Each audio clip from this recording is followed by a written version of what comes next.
women can belong and help each other and support each other instead of being mean to each other and instead of being jealous at each other. I found that be a continuity in my life too, jealousy, because it's hard to do on your own. It feels better to do it with someone or a friend that you really trust and that you know that you're yourself with. But you really have to go back to the roots in your childhood to start working on yourself, and that way you really start liking yourself and loving yourself, because I never understood the word self-love. Yes, self-love. How do I love myself? Like, yeah, duh. Like, but it's like starting to integrate all those parts of hurt that you kind of tucked away somewhere, but they are running the show of your life.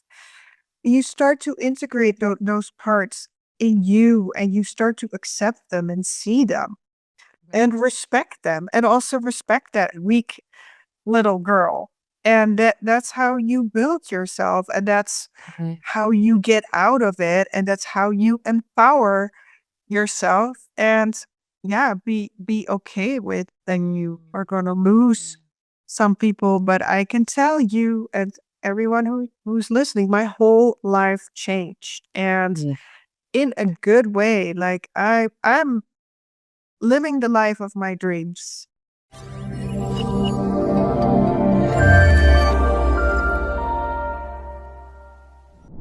Welcome back to the Dana Grant Show, where we are not only focused on heart-centered story. I have a treat from you today. Epic proportion. She is one of my favorite humans, and you're going to love her too. She's come all the way from Canada, from the Netherlands to Canada, but she has a story, and I'm going to say it's from people pleasing to personal power, the radical self-expression of Jetty, Nieuwenhuis. I'm gonna welcome you to the show, but I'm gonna say your story from bulimia, Lyme disease, to now being, I would say, modeling and self-expression, and you're just leading. I think it's so brilliant to watch, and I am so thrilled to have you here. And the minute I met you, I fell in love with you. So welcome to the show. Shujedu. I love saying your name. I'm just gonna say it as many times as I can. Jetty. It sounds so Sounds good French. to me. Thank you. Thank you for having me on. I'm so excited that we connected and then that we get to talk today. Yeah, and I think that we did. We were in Arizona at a party, Yeah.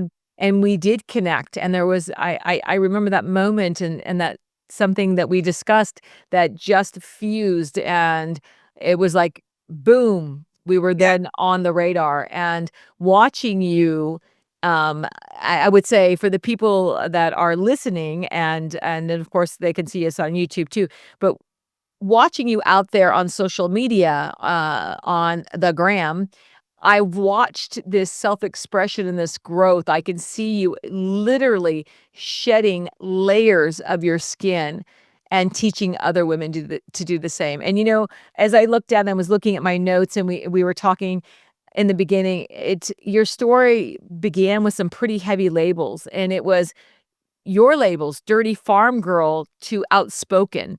And how did these early messages shape who you are today? Because I think a lot of us can identify with younger versions of ourselves where we just identify forever until we give ourselves permission to say no more, no more. Yeah.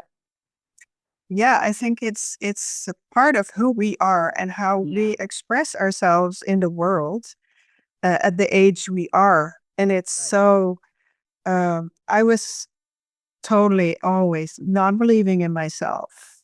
And I felt unworthy of so many things.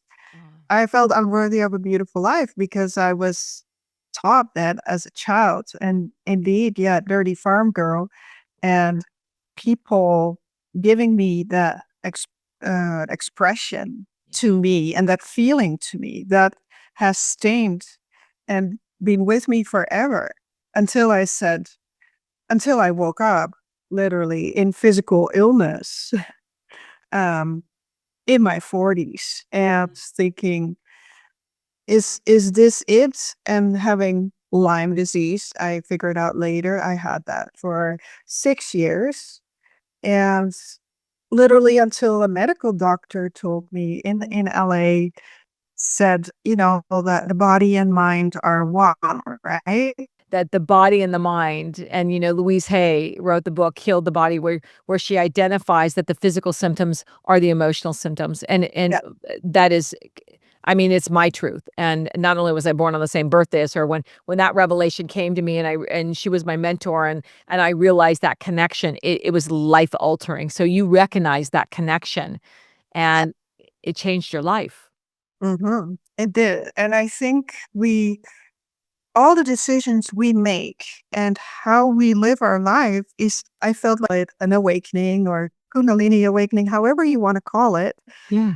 It's and it started with me with someone, or I listened to meditations and saying, but those are all lies. And then I Right. then I started to work within myself and did inner child healing. I mean, there's many modalities you can do that Yeah. with, or a therapist. And yeah, that's when I started really to connect. It's not from one day to the other, like, oh, Yeah. those were lies. Yeah, that And wounded child is running yeah, the show, and, yeah, I think it it was is. Danielle Laporte that recently said, "It is not our inner actual child, it's not a physical inner child that," and I love to visualize different versions of myself that, but it is the unhealed version that Yeah, rubs up against us, and I have literally watched you in the time that I've known you, actively just heal and claim and heal and claim, and it's the movement of showing up and with no apologies, and yeah, it's why I needed to have you here. Women need to know and see, and if they were looking at you on YouTube right now, they would see that you're physically beautiful, you're stunning, you're gorgeous. yeah, But again, what we believe to be true can mirror a whole different energy out there, and for you, I was looking at, not only your earlier labels, but you've lived not only through Lyme disease and depression, but bulimia, and, these are, and now you're a model and you speak out to an industry that, you know, let's ta the contradiction there, there's a mhm, lot of eating disorders. You did all of that primary first, and then you embrace the model industry, and you have shown up, and you're showing up with a whole different energy, and you're reteaching and you're not only relearning, but you're reteaching a new generation of personal power and what it looks like. And I watch you out there frolicking on the beach, and we just talked about this in your bikini, and I said, "If I look like that at 48 in my bikini, I'd be frolicking out there too, all over the waves." But you look I can see you're radiant in your energy. I can feel that you're home in your skin. What did it look like to come from, and what did it feel like to be in that bulimic body to the body you live in now that you celebrate? And it's magnificent to watch. thank you. Well, definitely what I said earlier, the separation. I had no idea that we were this one body with soul, mind, aura. That all didn't make sense to me. Yeah. But I really just hated my body, and it really started when I was 7. I had older siblings, Mhm. 12 years older, 15 years, and they were always talking about our big, thick thighs and our cousins. And we didn't even have social media. There was a little bit of pop culture on TV that I watched. And if you look, everyone is skinny. But I don't know if that imprinted that much on me. But it was mostly the talk of my family. Well, in And the origin, from there, I yes, mean, this is where we learn what we know about our world. I yeah, mean, when you just said that, you threw me back to my mom saying, "Oh, you've got the," and she used our maiden name, those hips. And from that moment forward, I mean, I tried to I went to a surgeon to see if I could break the hips. All I could see was these enormous hips. yeah, And anytime I did photography or modeled, I said, "You must minimize the hips, camera."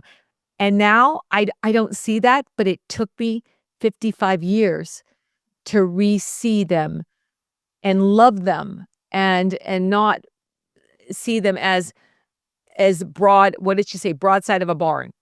They were as that broadside of a barn. You have those hips, and I'm like, oh, and that's all I saw was those hips from that day Yeah. forth. That's all I saw. So Mhm. I totally get when you say Yeah. older siblings are talking about thick thighs, and you're like, oh, this is going to be, and that becomes your truth. Yeah. Yeah. I was a 7-year-old. I can really remember the picture that I had with a friend at 7 or 8, and that I felt after, like, looking at the picture, like, "Oh, I am big." And I was just really a normal child, as I can see now, just but I felt it already. And I started my first diet at 16, wanted to lose weight, but I had Wow. binge problems. And then I started bulimia at 18, and that was kind of an ongoing show, on and off in stressful periods. But I always wanted to change my body. I always was chasing something. And I think we do that in society. We not grounded here where we are. We chase something. I was chasing always a skinnier body. And at times I really got really scary skinny. And I must say now I'm at the weight, I don't know how much I weigh or anything, uh, at the weight that I would always wanted to lose weight. But this is my healthy body that feels strong and vivacious. But I was always competing with that. And I cannot say that I love my body every day, in love, Yeah. but I know I cannot go on any extreme diets, or I cannot, if I don't feel good, okay, don't look in the mirror. If I don't feel good of myself, don't look in the mirror, don't look in a window. I had to all unlearn those behaviors to start to respect and really respect and the magnitude of the magic of our bodies. I had birthed two children, two beautiful children, and I never thought about the magic and the beauty of that. Like, and I don't think society is always about losing weight and looking perfect and blah blah blah. Bouncing back and, And "Oh, you don't bouncing seem like you've back. had Yeah. any children." Yeah. And we celebrate that, and it's Yeah, we do. I love that you said, I mean, I'm just gonna repeat it. I love that you said this. I don't love myself. I don't look in the mirror and love myself, but there's days that I have to work through what what I've gathered, and I choose not to reinforce it, but I know how to navigate it. And I love that you said that. I've just lost a lot of weight, and I always in years of an eating disorder, I couldn't be skinny enough ever, ever. And oops, did we freeze Jetty? Oh, no, we're there. So I could never be skinny enough. Even when I was underweight, there was no doubt an eating disorder and an illness, and the illness fed the eating disorder. But that being said, it wasn't until I decided to be healthy. I decided to be healthy. Oops, we're freezing again. Shoot. Um, I decided to be healthy and not focus on skinny. It was skinny forever. The first thing I did when I got out of the hospital after a 10-day stay was weigh myself to make sure they didn't pump me up with too many fluids. I look back on that and I think that's crazy. I could have died. But it was all about never hitting over 130 pounds. And I'm very tall with size 12 feet to be 130 pounds. It's insane.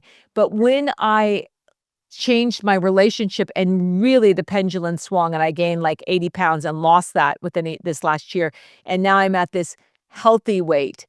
I focused on, I'm 60 years old. I don't want to be skinny. I want to be healthy. For the rest of my life, I want to be strong and I want to be healthy. And this is a new relationship that I have to build a new self talk with. And anytime I want to re-gauge, like you said, the days that I don't feel totally in my power, where I'm like, oh, I don't feel great, or this pants are too tight, or I should lose. I stop, I step away from that self-talk and that relationship and rebuild it. And you have been a huge, just connecting with you and being friends with you and our conversations have just reinforced that I'm on the right track and that because this is a new relationship. And I think people think because we're master life coaches or we're model and we're showing up and we're speakers and we're models that we have it all together. It's a new relationship we're building and it's reinforcement and calling women in that reinforce and that love us and see us for who we are and the magnificent being of like you said, I birthed 2 children, and how magnificent is that? And I stayed home for 16 years and took care of my family. How magnificent is that? I did similar things, and I think everything about, you moving from the Netherlands to Canada, there you did some bold, big moves. And did you ever celebrate that? Thank you. No, not enough, I think, but I do now. I have learned to to get proof of things I've done. When I doubt myself, or when I doubt myself, or Yeah. I think back, or my husband. I've been married for 28 years with a great Dutch guy, and I think you met him shortly too in Arizona. He was with me. Oh, I did. Oh, I loved him. Yes, you're right. I did. I thought he was terrific. Yeah. Thank you. What a blessing to be able to meet him at that event. Yeah. And he reminds me like of the immigration process and all the things I've done. And yeah, he reminds me of things. So that's good to have in my life. But I don't think we celebrate things like that enough as women. Mm. We should. When did you realize that you were living for other people? I would say external validation, but let's just simplify it. When you just lived to people please and that you abandoned yourself most of your life and you sacrificed most of your happiness and that you just I would say woke up to this has to change. When did you start claiming that? Because now you're out there modeling, speaking, almost celebrity status. I I think well, you are celebrity status. You're doing fashion, you're showing up and you're being recognized and you're being honored and celebrated. Thank you. Well, it's been a process. To be honest, the first step in healing was when I was 37, when my dad passed away in the Netherlands.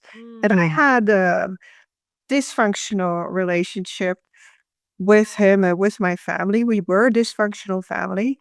And that's when I started to recognize at first that I had an eating disorder and that things were not okay. That was abnormal. That wasn't I shouldn't, normalize that. And my mom passed away 6 months later, and I had old parents.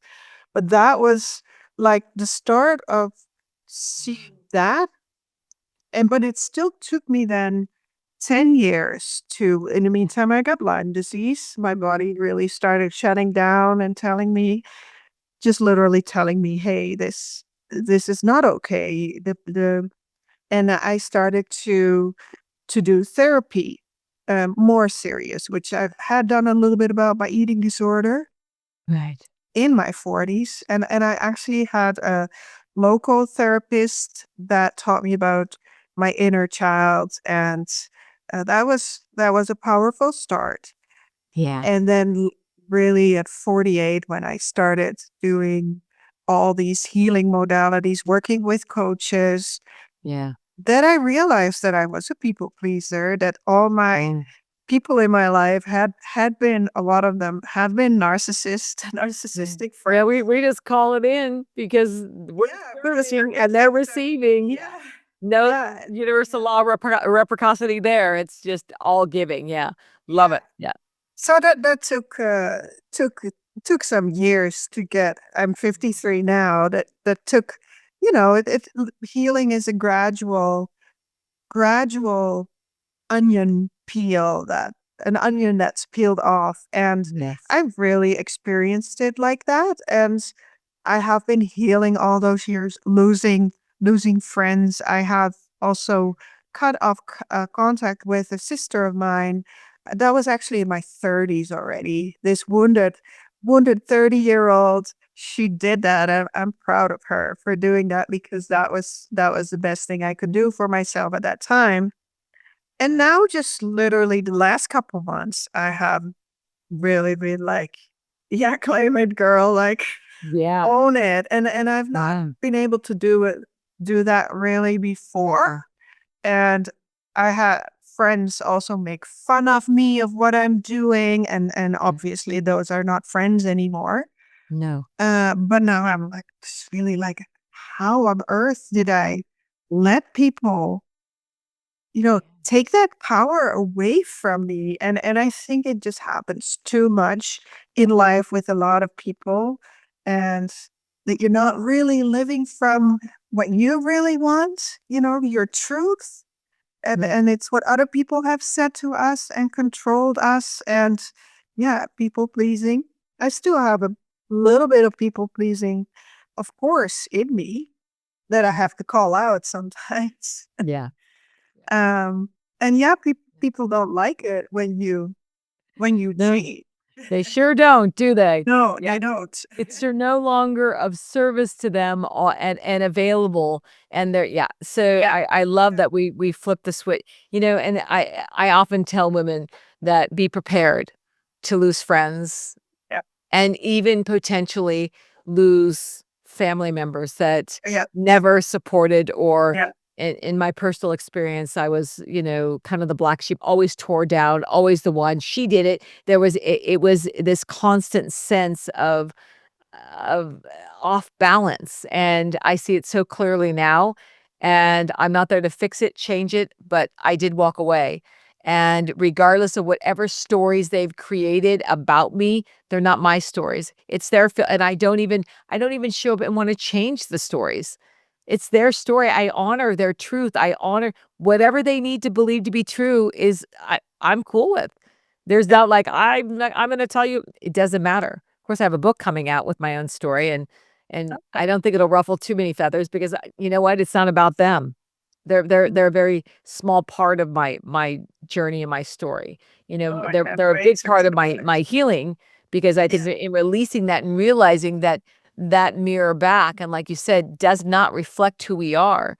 When we look in the mirror, we reflect who we are and how we see ourselves.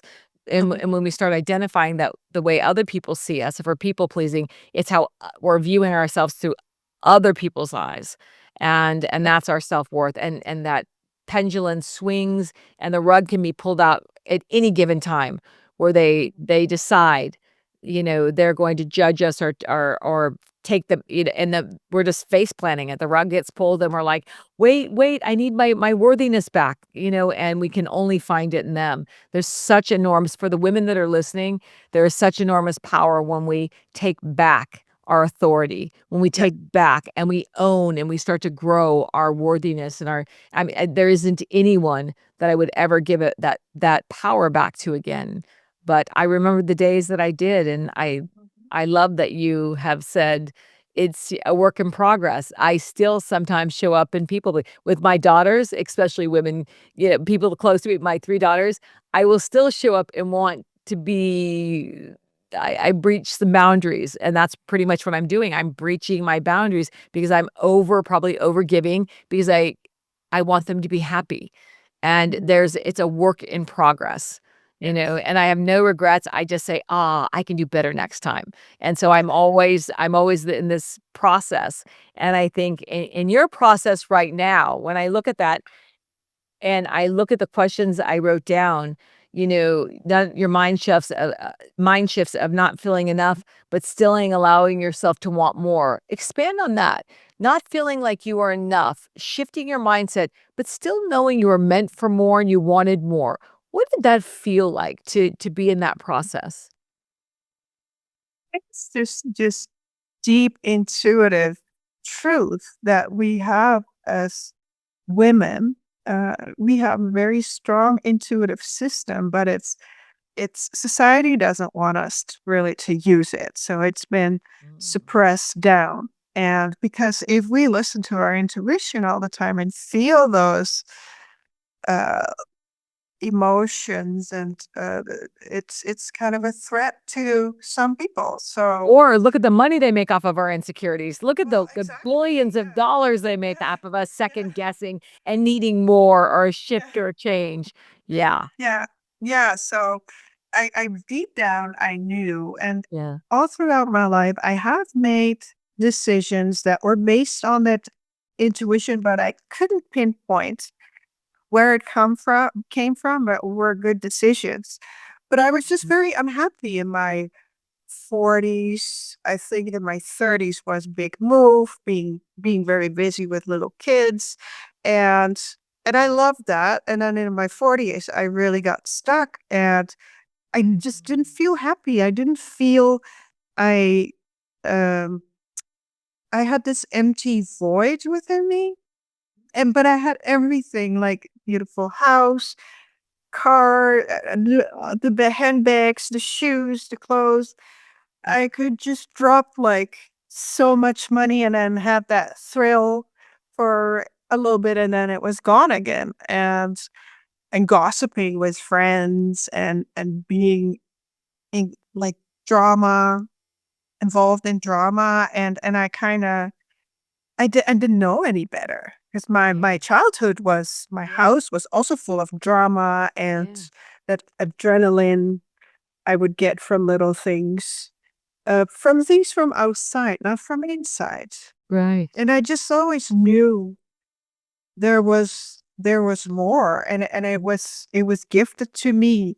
I would say when I got my diagnosis in 2017 that I had indeed Lyme disease. My medical doctor went all for it, helped me, and that was just such a turnaround point in my life. And now I'm thinking about my father-in-law, and I'm gonna cry because he passed away at that time in the Netherlands, and my husband was there, still in time to spend some days with him. And he was a very special man, like my husband, but he had this spiritual sense, those antennas too. And he said on the phone to me, he said, "Oh well, that's beautiful." Now I'm gonna cry. That you know. Yeah. And that was just it for me, and it was, um, the most beautiful goodbye and thing he could say to me. And from that point on, I was like, literally, yeah, sorry for my words, but like, fuck it all. Like Yeah. going for myself. And I Yeah. think my father-in-law kind of has always seen that in me, and my husband too. He saw things in me that I didn't see myself. A And then I rebellion. really started going after it. But it I wasn't a one day thing. Yeah, I do see you as rebellious out there. I see you pushing back and saying, "This is what's expected. This is what I'm going to do, and really, F it, I'm doing it regardless." And to show up like that is very bold. And for you, you have a quiet, sweet nature about you. So to take ownership of this, to hold space for both, you are more than ready. What do you think you're gonna do with all this? What do you want to do with not just this transformation, but how you're showing up in the world, and what do you want other women to know? Well, we are in the process of launching Ageless in Canada. The event that you were in Arizona was Yeah. Ageless in Arizona. So I have Yeah. been an ambassador of Ageless in Seattle. And the founder of Ageless is Catherine, that you Yeah. met, and we're Yes. founding Adore her. Jesus in Canada. Yeah, I adore her too. She's Yeah. she's magical. And so we're launching that in October with an event in Vancouver, and then we're going to Calgary, and maybe we're going all over Canada. Mm. But I want to spread the word on TV stations, podcasts, Yeah. social media, however, maybe stages, speaking stages of, women can belong and help each other and support each other instead of being mean to each other, and instead of being jealous at each other. I found that be a continuity in my life too, jealousy. And uh, I I know you have said to me, I have a no tolerance zone for jealous women. I'm getting there too. Well, it's But collaboration over it composition, is and yes. you can recognize it very quickly. I do Yeah. not look at what's coming out of someone's mouth. I look at how they show up. The Yeah. first thing you did after we met was you got back and said, "Let's collaborate. Let's do something together." And I wish I would have done it. I've always said, I wish I would have done that better. I wish I would have understood I was so busy writing my book. I wish I would have understood the process a little better so I could have done it and showed up. But I thought about it, but I did my very best at the moment that I thought I understood the assignment, but you reached out and that was your first thing, and I thought she meant what she said, and I'm gonna honor this. And that meant a lot to me. We're busy women. For me, I coach all day, all around the world, and I'm running almost a number one podcast now that it blows my mind. I've got a book coming out, all the things, and I speak on stage, and I look at all that, and I think I'm never too busy to collaborate, to support women, and to connect, because that is why we're here. And I saw that in you so clearly. We had that moment in a room. I don't know how many women were there, 50, 25, Yeah. not certain, but we connected at a deeper understanding, and we didn't even have to talk about it all. I just knew. And we know when we meet women out there. We know Yeah. when we feel something, and it's our responsibility to connect and support. Yeah. It's the life gets busy. Women are busy running families and jobs and companies, and I think just small messages. Sometimes in between, I just send small messages thinking, it may not sound like very much, but it's just connection. I'm thinking about you. I see you. I understand. Whatever it is, it's just something to know that you're not alone out there. And I Yeah. think I think your message is very similar. I think you're very like-hearted and minded in that sense. And Yeah. I love ASUS in Canada. I love being part of that. I love the videos. I loved dancing in the rain. I liked, It's fun. all the things. And, I haven't worn the red tennies from, I think it was Lifestride. Did we got those? They sponsored the Easy red spirit. Easy Easy Spirit. spirit. Yeah, Yeah. they Yeah. sponsor the red tennies. They've been in my, like, I wore a denim jumpsuit for Mother's Day yesterday, and I put those on with a little red Yeah. necklace Oh, and a cherry hat, and I'm like, "I am wearing my empowerment in yeah. red being Very brown." nice. I'm wearing those for Mother's Day, and I mean, Yeah. I haven't worn those since then, and I thought about the minute I put them on, I thought about the connection, the women, the event, all the things. Yeah. So, leaving women with what you're doing and how you've done it, for the women that feel, "Ah, I can't do that. I'm stuck. I'm surrounded in I just can't break the patterns." What can you lead them with that you can say, "Listen, this is what I did and this is what it looked like." What would that be? Yeah. I would really, really do together with someone. I would really do do a program or hire a coach.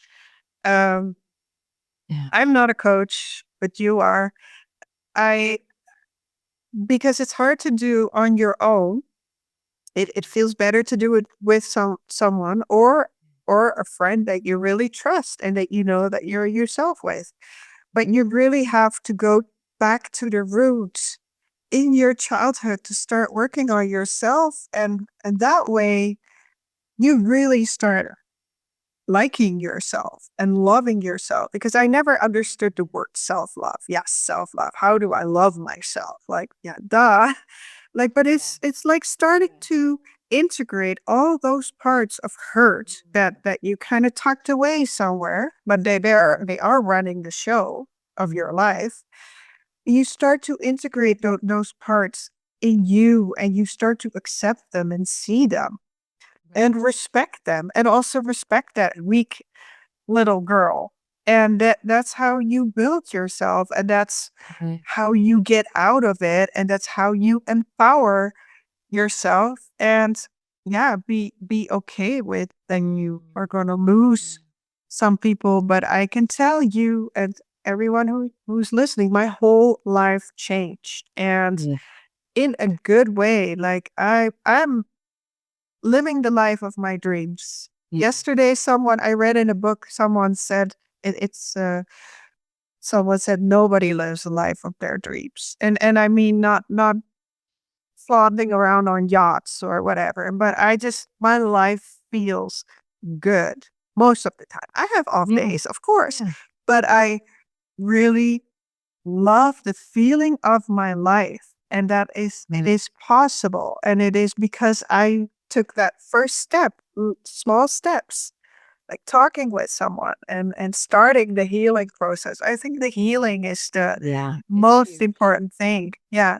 It's why I'm so committed to what I do in the world, I Yeah. always say I have a deep dive, but I lock arms with women that have not got to know the versions of themselves that's running the show, the Yeah. unhealed version of us that shows up no matter what age we are, and we don't understand why the disconnect, and it's such a huge catalyst in this process of ownership and healing and love, Yeah. and like you said, all the modalities, and, it's we talk about this, and I think in my book, and it's like all the things, but it's, embracing that, I don't know, it's such a gift, it's such a gift, and I think women that are healing and that are showing up see other women that are healing and showing up, and I think it's our I'm gonna go a step further.